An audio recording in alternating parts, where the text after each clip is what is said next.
डेढ़ साल में जब से सरकार में आए हैं तब से बस्तर क्षेत्र में माओवाद को समाप्त करने के लिए लगे हुए हैं और हमारे केंद्रीय और छत्तीसगढ़ पुलिस के जवानों के बदौलत असाधारण सफलता भी हासिल हो रही है और लगातार ऑपरेशन हो रहे हैं, आप सब लोगों को मालूम है, और उसमें हम लोगों को सफलता भी मिल रही है।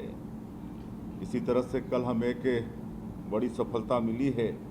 हमारे सुरक्षा बल के जवानों ने नारायणपुर के अबुझमाड़ इलाके में गोलीबारी में 27 कुख्यात नक्सली न्यूट्रलाइज किए हैं। इसमें 2 हमारे जवान भी शहीद हुए हैं, उनको नमन करते हैं। नक्सल आंदोलन की रीढ़ कहा जाने वाला माओवादी का महासचिव और पोलित ब्यूरो का सदस्य बसवा राजू उर्फ गगन्ना इस कार्रवाई में ढेर किया गया है। इसकी गिनती माओवादियों में नंबर 1 के रूप में होती थी। ये बसवा राजू उर्फ गगन्ना 3.25 करोड़ रुपए का इनामी था। इसमें छत्तीसगढ़ सरकार द्वारा 1 करोड़, गृह मंत्रालय भारत सरकार द्वारा 1 करोड़, NIA द्वारा 50 लाख, आंध्र प्रदेश सरकार द्वारा 25 लाख और उड़ीसा सरकार द्वारा 25 लाख का इनाम घोषित था। 3 दशकों में पहली बार हुआ कि जनरल सेक्रेटरी रैंक का कोई माओवादी न्यूट्रलाइज किया गया है। यह बहुत बड़ी सफलता है और इससे निश्चित रूप से नक्सलवाद को एक बड़ा झटका लगा है, नक्सलवाद का कमर टूटा है। और इसके लिए मैं अपने सुरक्षा बल के जवानों का शौर्य और साहस को प्रणाम करता हूं, उन पर हमको गर्व है। कई महीनों से हमारे जवानों को इनपुट मिल रहे थे कि छत्तीसगढ़ और तेलंगाना की सीमा जो कर्रेगुटालू का पहाड़ी है उसमें नक्सलियों का जमावड़ा है और उसमें भी हमारे जवानों ने लंबे समय तक शौर्य का परिचय देकर वहाँ भी भारी सफलता हासिल की।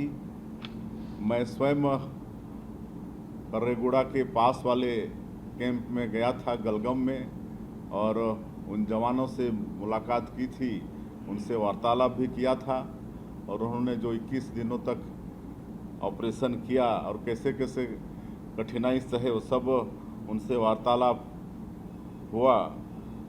तो इस तरह से हमारे जवान बड़े मुस्तैदी से नक्सलवाद के खिलाफ में लड़ रहे हैं और इसमें कहीं ना कहीं डबल इंजन की सरकार है उसका भी लाभ है। और हमारे देश के यशस्वी गृह मंत्री अमित शाह जी 1.5 साल में कई बार छत्तीसगढ़ में आए हैं, हमारे जवानों के साथ मुलाकात किए हैं, उनके साथ भोजन किए हैं, उनका हौसला अफजाई किए हैं और इस सब के कारण भी हमारे जवान बड़े मुस्तैदी से लड़ पा रहे हैं। हम स्वयं एक नक्सली कैंप में एक रात गुजारे थे। हमारे प्रदेश के ऊर्जावान गृह मंत्री ये भी लगातार उनके संपर्क में रहते हैं और उनका मनोबल हमेशा बढ़ा रहता है और बड़ी मुस्तैदी से नक्सलवाद के साथ वो लड़ पा रहे हैं।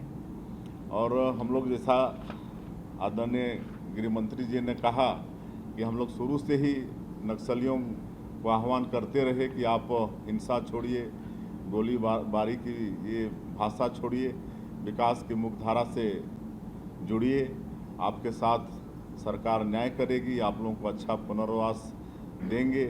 और इसका परिणाम भी सामने आया है। काफ़ी संख्या में, सैकड़ों की संख्या में नक्सली आत्मसमर्पण भी किए हैं और उनके लिए सरकार के तरफ से अच्छे काम हो रहे हैं। उनको स्किलिंग करा रहे हैं ताकि आगे उनका आजीविका ठीक से चले। उनके बच्चों को नौकरी देने का भी काम कर रहे हैं। कोई इनामी नक्सली अगर सरेंडर करता है तो उसको शहरी क्षेत्र में 4 डिसमिल और ग्रामीण क्षेत्र में 1 हेक्टर कृषि जमीन देने का भी हमारे पुनर्वास नीति में व्यवस्था है।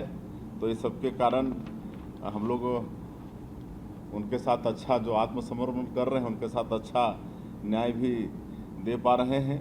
और आज लगातार नक्सलवाद के साथ लड़ाई के कारण कहीं ना कहीं बस्तर क्षेत्र में शांति व्यवस्था कायम हो रही है और बस्तर ओलंपिक का सफलतापूर्वक संपन्न होना, बस्तर पंडोम का सफलतापूर्वक संपन्न होना, जिसमें 1,65,000 आपके बस्तर ओलंपिक में पंजीयन हुआ, शामिल हुए। बस्तर पंडुप में भी 47,000 लोग शामिल हुए।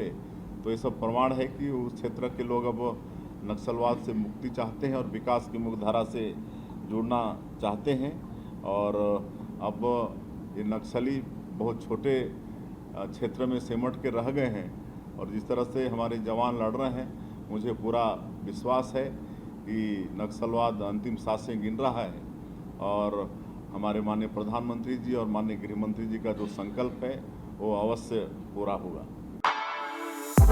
For exclusive and insightful videos, subscribe to our new channel ABP Live Premium.